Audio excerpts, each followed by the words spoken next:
Hi, good afternoon everybody. நம்ம super லைஃப்பில் colon கேர்னு ஒரு ப்ராடக்ட் இன்ட்ரடியூசிங் பண்ணியிருக்காங்க.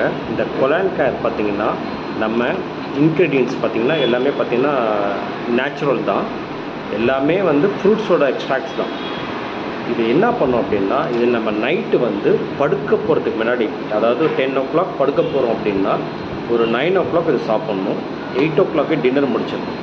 இது 200 ml வார்ம் வாட்டர், ஹாட் வாட்டரில் இல்லை, கூலிங் வாட்டரில் இல்லை, வார்ம் வாட்டரில் 200 ml வாட்டரில் மிக்ஸ் பண்ணி சாப்பிட்டிங்கன்னா ஏர்லி மார்னிங் 4 to 5 o'clock நமக்கு ஆட்டோமேட்டிக்காக நம்ம பவுல் வந்து க்ளீன் பண்ணி விட்டுரும்.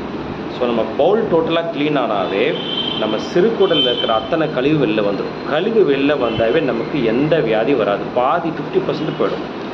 ஏன் அப்படின்னா கழிவு வந்து பார்த்திங்கன்னா நமக்கு சளி வழியாக, காய்ச்சல் வழியாக, இல்லைன்னா வேர்வை வழியாக, யூரின் வழியாக, மோஷன் வழியாக, இப்படி தான் நமக்கு கழிவு வெளியில் போகும். ஸோ கழிவு வெளியில் போகாமல் வயிற்றில் சிறுகுடல் பெருக்குடலில் தங்கிட்டு இருந்துச்சுன்னா நமக்கு பல வியாதி வரத்துக்கு உண்டாகிறதுக்கு வாய்ப்புகள் அதிகமாக இருக்குது. ஸோ நம்ம இந்த ப்ராடக்டை சாப்பிடும்போது கழிவு எல்லாமே வந்துடும். ஜஸ்ட் ஒரு 1 month சாப்பிட்டா போதும். காலையில் எழுந்திரிச்சு உங்களுக்கு ஃபுல்லாக க்ளீன் ஆகிடும். இப்போது நம்ம சிறுகுடல் வேலை செய்ய ஆரம்பிக்கும்.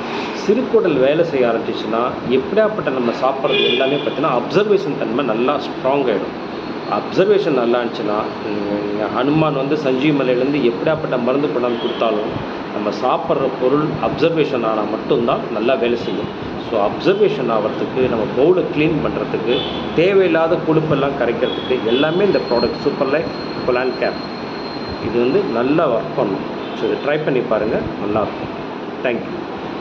இருக்கிறதுலே நான் சொன்ன மாதிரி சந்தோஷத்திலே பெரிய சந்தோஷம் அடுத்தவங்களுக்கு சந்தோஷப்படுத்துறது. அதை விட மிக சந்தோஷம் நம்ம உடம்பு எந்த வியாதி இல்லாமல் இருக்கிறது.